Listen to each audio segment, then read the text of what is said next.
Qadrli Sensorika obunachilari, mana kechki soat 7. Hozir o'quv markazimizdagi ustozlarning oldilariga tushib, ajoyib bir savol tayyorlab qo'yganmiz. Qani shu savollarimizga javob berishadi. Undan so'ng natijasini ko'ramiz. O'quv markazimiz podvalidagi Nurmuhammad ustoz. Qanday ketyapti dars jarayonlaringiz? Dars jarayoni juda yaxshi. Sizga bir ajoyib savol tayyorlaganmiz. Agar siz ustoz bo'lmaganingizda hayotda qaysi kasb egasi bo'lgan bo'lardingiz? Agar ustoz bo'lmaganimda, ehtimol diplomat bo'lib, turli insonlar va davlatlar o'rtasida yaxshi munosabatlar o'rnatishga xizmat qilardim.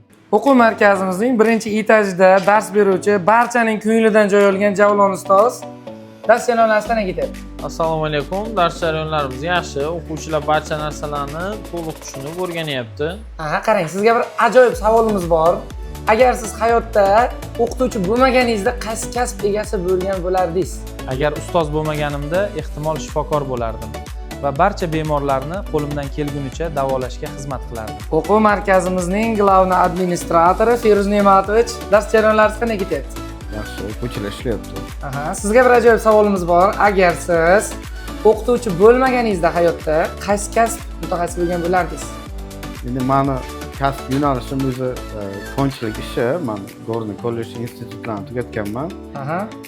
Agar IT sohasida ishlamaganimda metallarga ishlov berib, o'z qo'lim bilan foydali va mustahkam buyumlar yaratishni tanlagan bo'lardim, hamda u yerda ham ko'plab shogirdlarim bo'lardi.